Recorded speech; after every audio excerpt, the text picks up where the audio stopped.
When I was going to the Academy of Art College many years ago, one of the most terrifying things I experienced was in my graphic design 101 class. We had an assignment due at the end of the week that was a poster for a big event that was coming to town. And then in my color theory class, we had an oil painting that was also due at the end of the week. And then in my typography class, we had another assignment designing a layout for a magazine. When I get back to my little workspace in my very small San Francisco shared studio apartment, I'm staring at a blank piece of paper. One of the most terrifying things for an artist or a writer, I would imagine, is staring at a blank piece of paper and having a deadline. Fortunately for me, I was dating a woman who later became my wife, by the way, who had recently gotten her master's degree, and she had come across a book that she recommended to me. It was probably written for engineers, or I think one of the authors probably is an engineer, called The All-New Universal Traveler. And this is a book about creative problem solving, the basic skills of creative problem solving. And this book absolutely changed my life in so many different ways. It changed the way I approach problems. And for the past 35 years, if I follow the process, the creative problem solving process, step-by-step guide that is outlined in this book and later simplified in another book I'm going to show you, I have never once sat down at a blank screen, blank piece of paper, and just been terrified about what I was going to do. In fact, my problem has actually been quite the opposite, where I have so many ideas happening. The problem is focusing on one of them and picking the winner to actually work on and develop. This book is, I don't know if you can still get it in print or not. I imagine somewhere you probably can. It's by Don Koberg and Jim Bagnall.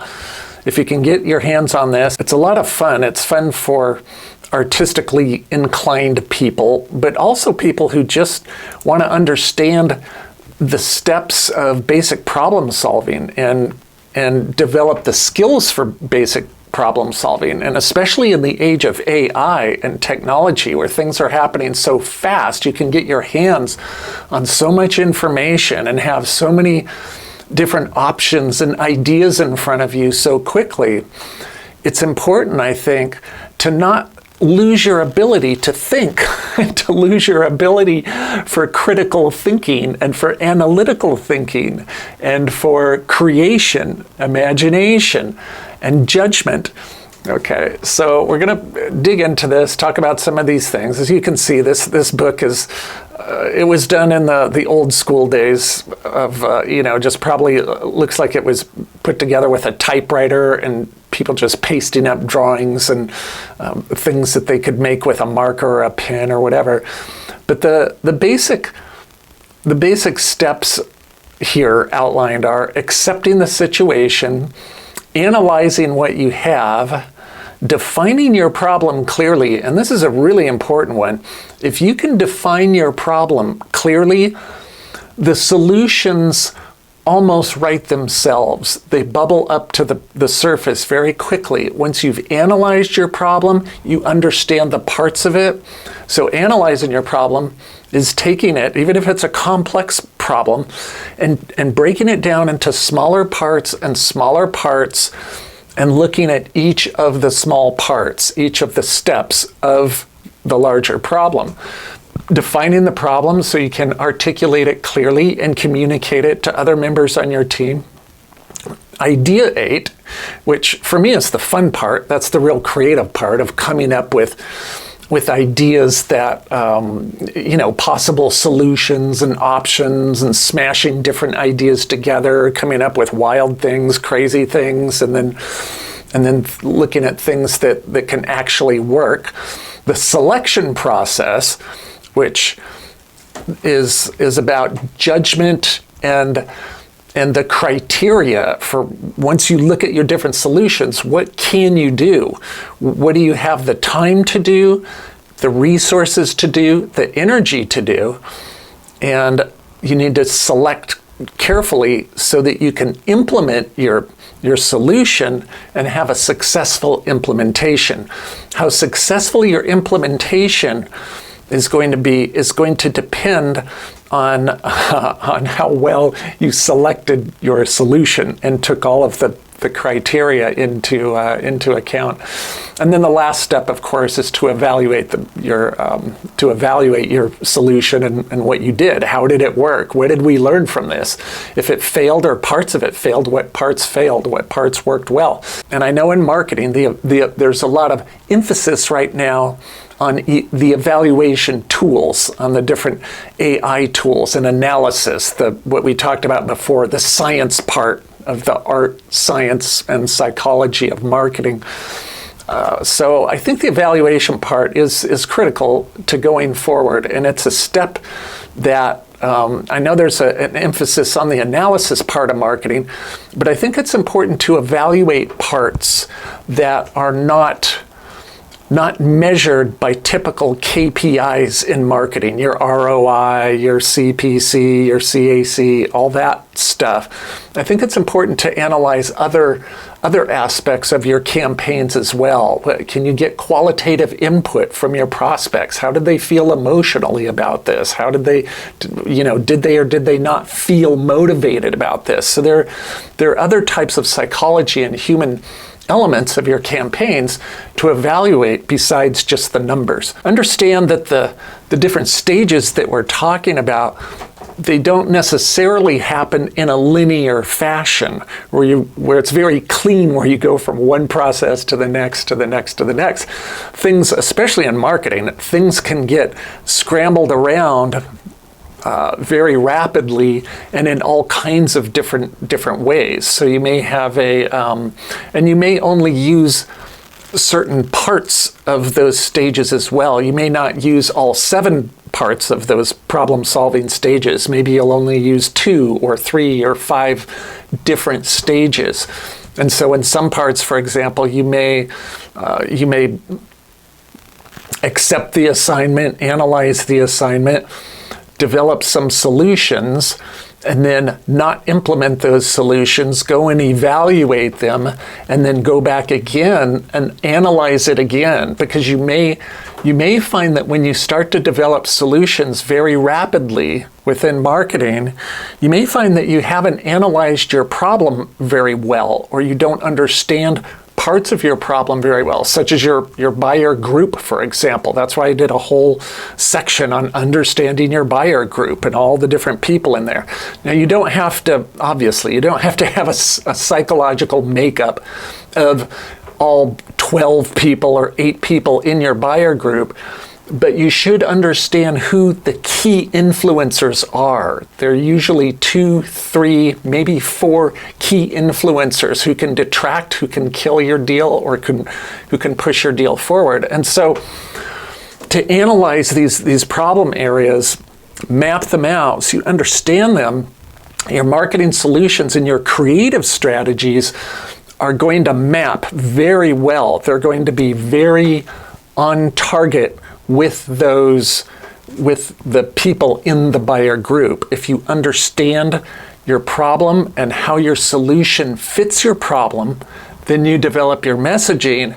That's the key ingredient, the golden creative ingredient that is going to accelerate your ROI and accelerate how fast the deal can happen. You may work in a feedback loop where you're doing different steps of the process and then be in a review cycle where you go back and forth with idea generation and then back to defining your problem better. Maybe you implement parts of it and redefine it again. And this isn't necessarily a formal process that you need to set up in Jira or Asana, Monday.com, whatever. You don't need to. You can if you want to, but you don't need to clearly structure this. But it's helpful to understand where you are in the process and to ask yourself some questions about where you are in the process. Questions like, is this good? Am I on track right now? Do I have enough ideas to look at? Those types of questions. So branching, so you may have different, your problem-solving process may be somewhat like a Gantt chart, where different types of phases are dependent on what happens in other parts of the phases. That can be useful to map out if you have a very complex project that you're working on, such as an event, for example, that's a once-a-year event. It's a really big deal. Maybe your company is going to spend $100,000 or something on a trade show event, and you'll have maybe an elaborate booth, and everything has to come together, all the little parts, right? So your event manager with all of the material you're going to have there and how it's all going to come together, what the people are doing, what your staff is doing at the event to get the best results, all of those things. So this problem-solving process can help you solve very complex problems like that, like a really big event, and also very, very simple problems like, hey, what are our social posts going to be for the week? Also within this book, one of the most fun sections of the book is developing methods for ideation, okay, which is basically brainstorming. And I think it's really useful to use different brainstorming sessions. If you have like 4 or 5 of your marketing people sitting in a conference room and everybody's staring at the whiteboard and you're sitting there like, hey, what do you think about da da da da da?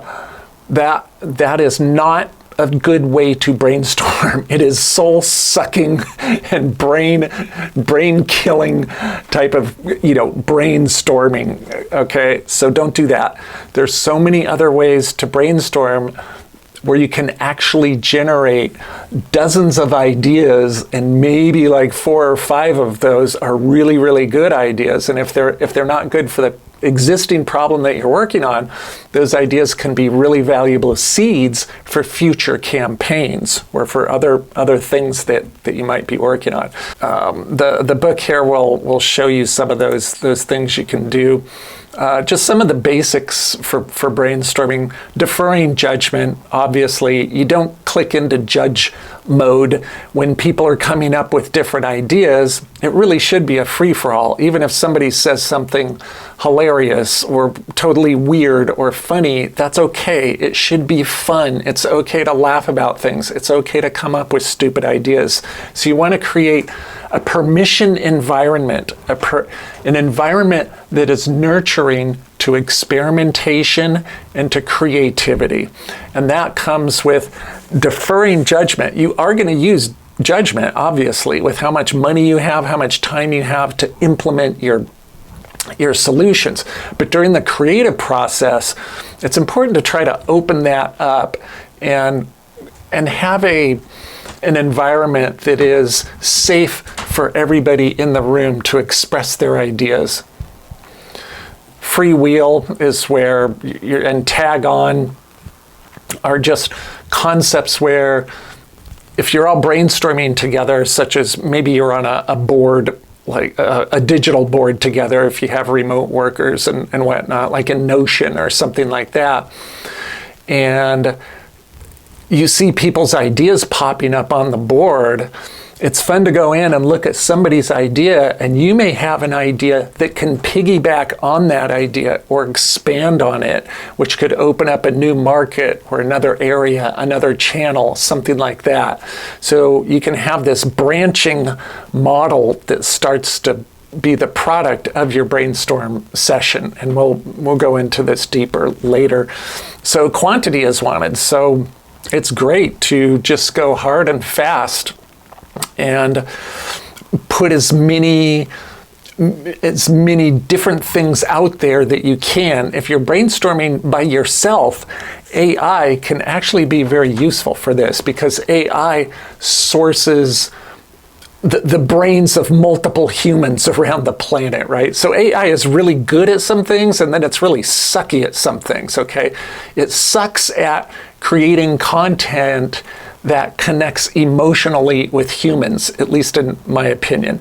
Now, maybe you can get prompts in there that can help drive that emotional connection, But it's really good at helping you find directions and maybe channels to market in, or maybe creative concepts for campaigns that you probably did not have on your radar, that are outside of your scope. So use it if you're by yourself and you don't have other brains in the room to bounce off of.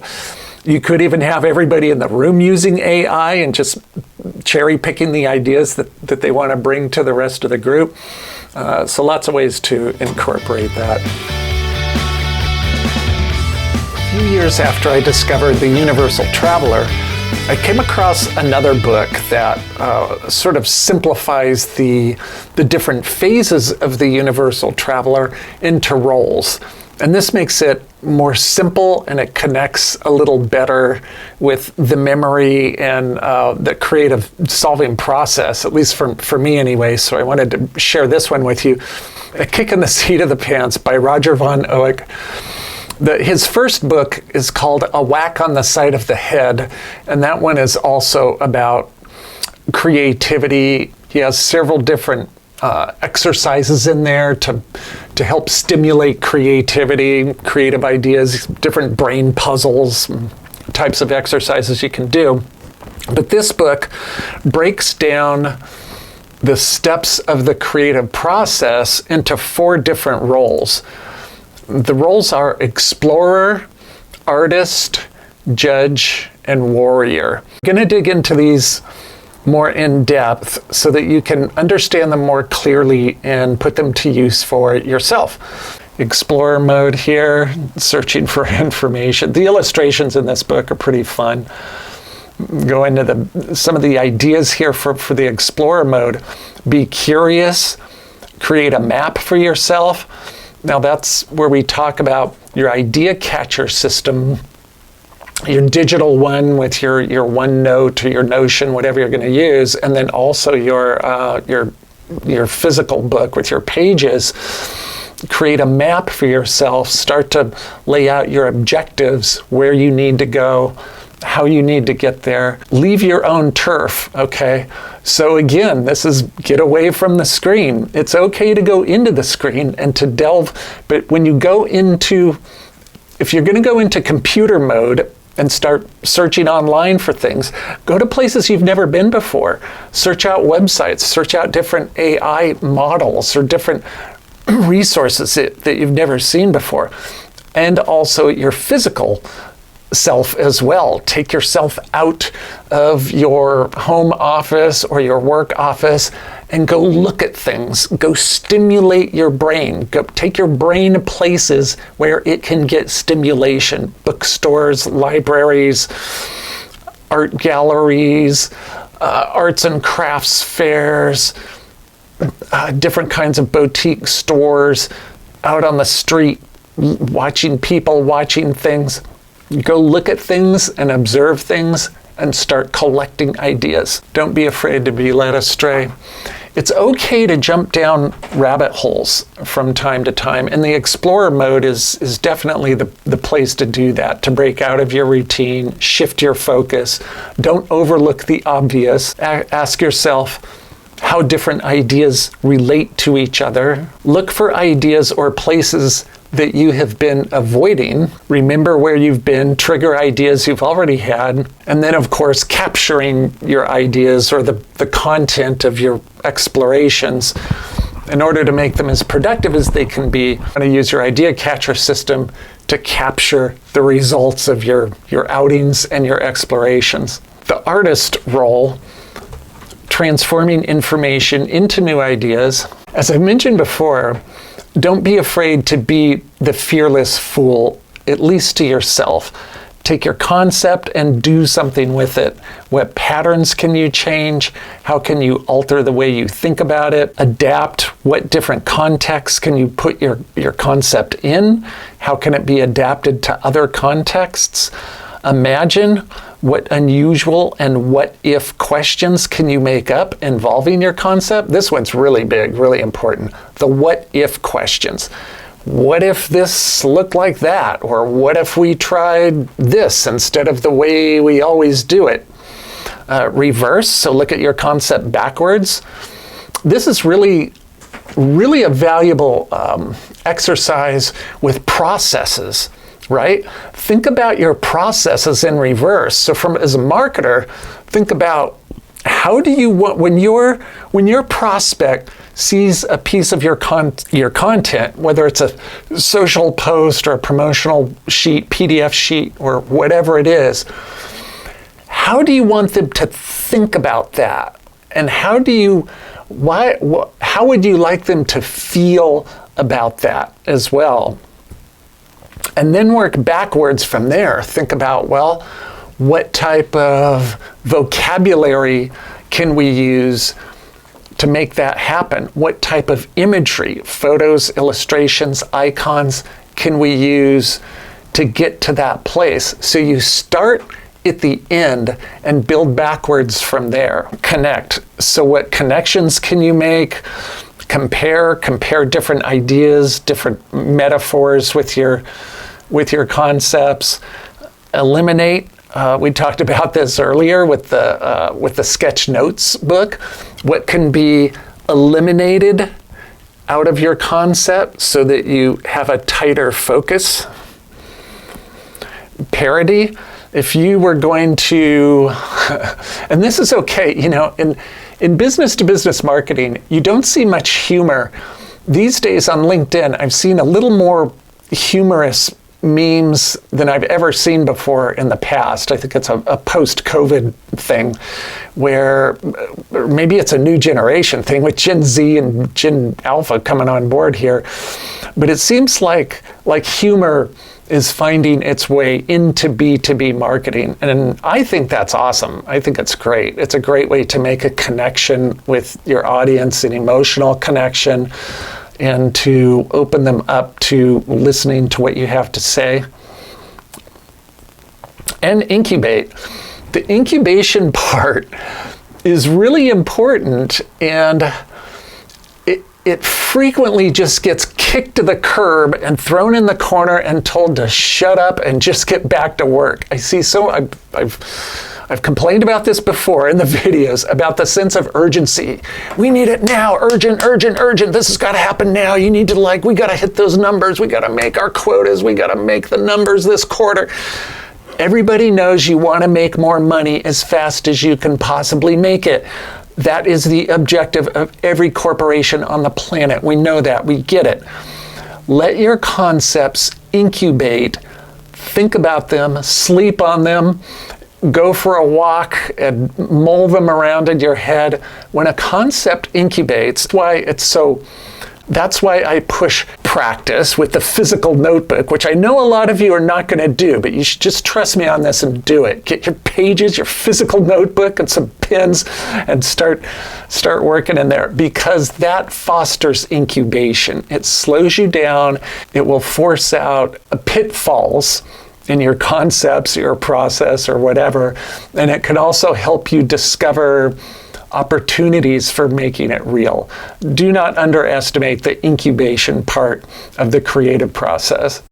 All right, here comes the judge, the role for evaluating an idea and deciding what to do with it. Within the judge chapter of the book here, there's a little section that I think should probably be in the artist section, but it's in the judge section, and it's pretty cool. And I'm going to read a little bit of this to help expand your brain a little bit. It's called Bring in the Fool. Occasionally, the judge needs to let his stupid monitor down and be a little crazy. An exercise I highly recommend any judge to play is the Fools and the Rules. In it, you roast your basic beliefs and assumptions. By doing so, you may discover that some of your assumptions are obsolete or dogmatic, and thus may be clouding your thinking. At the very least, it's a lot of fun. So you can do this with your team, right? Just as maybe a Friday afternoon team meeting where you just want to lighten things up before the weekend. And it's good to do exercises that make you laugh before a brainstorm session because it helps alleviate fear, and fear is the enemy of creativity. Doubt is the enemy of the warrior. Fear is the enemy of creativity. Here's an example. Here's a rule that we have. We should have excellence in management. And the fool says, on the contrary, we need mediocre managers. That would help us solve the unemployment problem because it's a run-of-the-mill manager needs more people to get the job done than an excellent one. Poor managers would drive down the price of the stock so that more people could afford it. Bad management also increases efficiency. In order to get anything done, the other systems have to be functioning extremely well. That rule is actually probably very useful to companies like McDonald's. You can put mediocre people in really good processes and still get a good result. But you cannot put really good people in a bad process and get a good result. Another policy is no alcohol at work. So the fool says, of course we should have drinking at work. It's an incentive to show up. Not only that, it would reduce stress and would lead to more honest communications. Our fellow employees would look better. There'd be fewer complaints about low pay. It would cut down on absenteeism. You could come to work hangover, and it would improve communications. Okay, so those are just a couple of fun ideas of bringing the fool into the room and really going crazy with some of these cons. Sometimes something actually useful can come out of these. Okay, it's reality check time with the judge. The objective with the judge, what's the idea trying to do? What are the positives? What are the negatives? What are the probabilities, its chance for success? What's the downside of all this? If it fails, what can be salvaged? What can be learned from this? If it fails in marketing, you're going to be doing some experimentation, some obviously A/B testing, but maybe other kinds of testing as well. You want to give yourself permission to learn. Experimentation implies this may not be successful. If you're worried about being successful all the time, your solutions are going to be mediocre because you'll be always trying not to fail. You won't be striving for success. Where the judge is concerned, you may be doing a project just to learn something.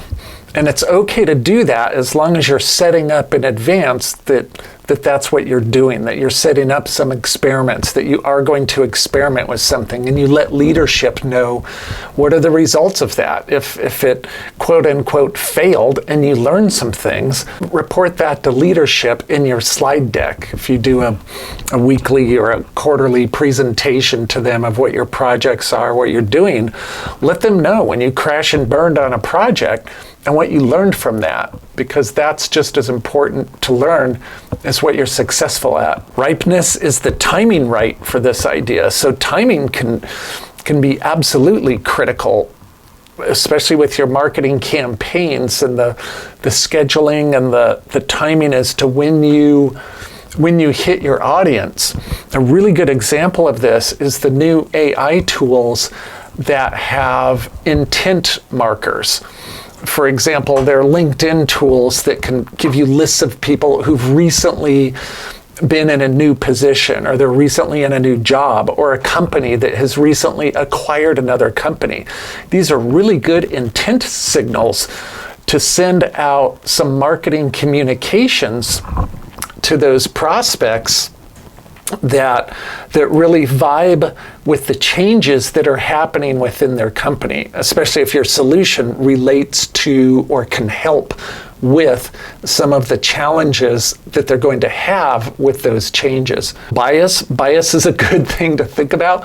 What assumptions are you making about your solutions? And this is a really big one, I gotta say, because I do have a bone to pick with some leadership out there, some of the CEOs. A lot of people think that there really isn't much to marketing, that the science is something anybody can learn, and the art, it's the artsy fartsy thing, nobody really cares about that. They think marketing is very simple, and marketing tends to be an oversimplified practice in my experience anyway. You want to ask yourself, what assumptions are you making about your campaigns, especially about your ICP, who that buyer group is within your circle of your different influencers within your buyer group?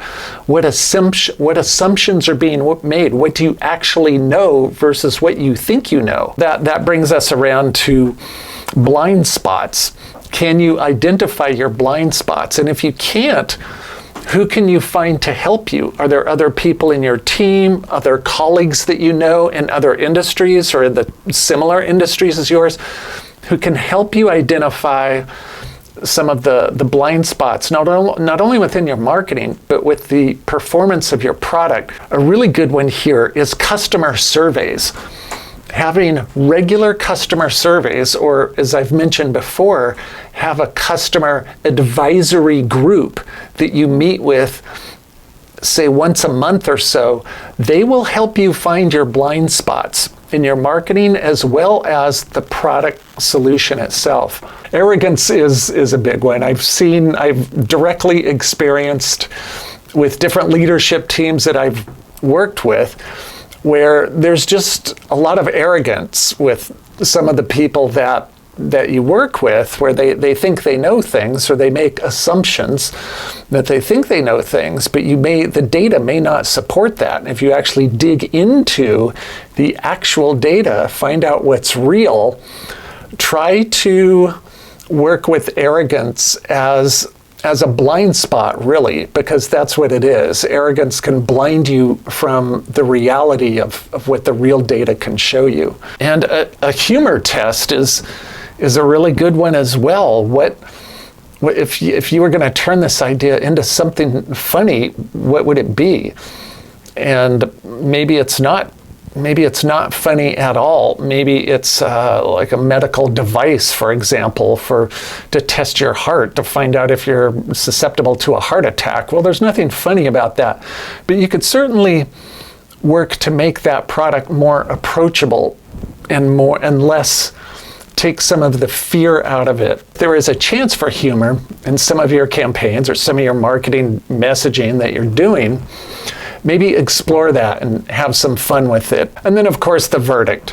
What is the final decision based on the criteria that we talked about earlier? What can you do with what you have? What is the timing?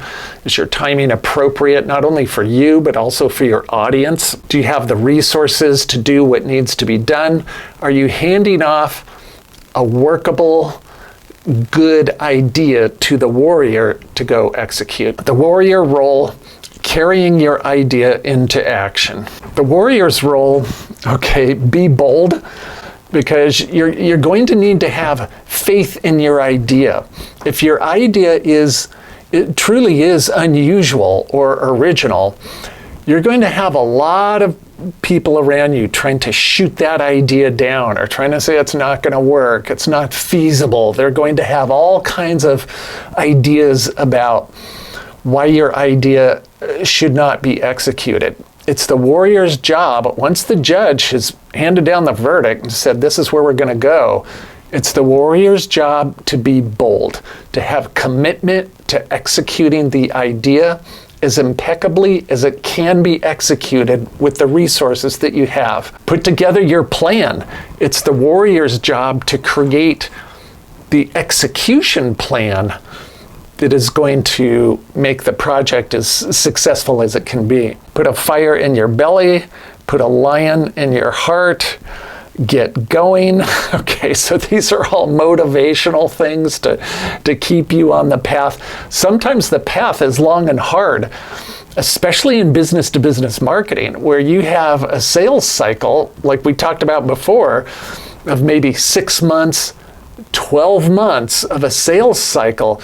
You have got to stay on that road, execute the campaigns, execute the events, execute the content that you've decided that you're committed to doing, and to stay the course, stay the path, and keep the faith week after week, month after month. Some of the other qualities of the warrior are to know what you're selling.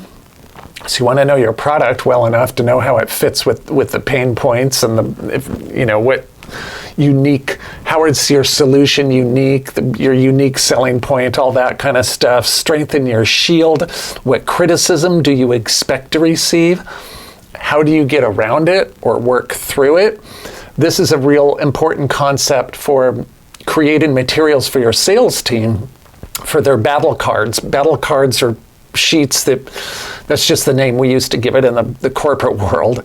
It's a sheet of objections that prospects have come up with in the past or are likely to come up with. Then you can make a matrix, make a messaging matrix, and list those objections, and then list how the salesperson can best handle those, whether they have to do with pricing or the value of the product features, comparisons with your competition, whatever those elements are. It's marketing's job to create that messaging and to make sure that it is used consistently across the whole sales team, especially if you're international and you're working with different languages. Your branding website can be really valuable here because you can distribute those consistent messages of your battle card across your international sales team. The next bullet point here for the warrior is use your energy wisely. And this is a good one in deciding how much energy you want to put into battles. Because some people are going to criticize you, and it may get you emotionally triggered or emotionally stirred up, but it's going to take energy to fight those battles. It's up to the warrior to have the wisdom to see which battles are just not worth burning energy and which battles are critical to the success of the project. Get back up when you get knocked down. This is just about adaptability and resilience, learning from the mistakes or the defeats, learn the best lessons that you can, get back up again, fight another day.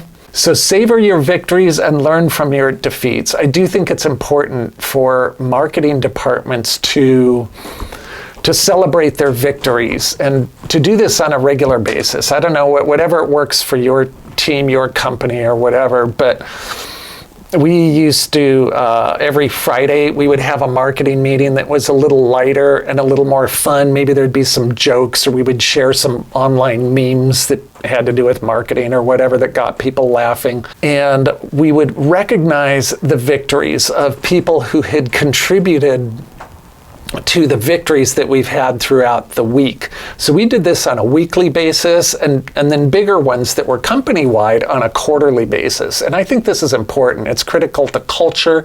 It's critical to nurturing creativity and creative thinking. And then learn from the defeats. Don't hide from the defeats. Don't sweep them under the rug, and don't point the finger at somebody else and say, this is their problem. You're all in the same ship together.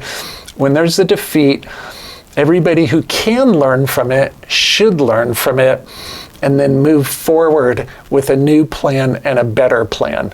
Ever try, ever fail, try harder, fail better. And I would say fail harder.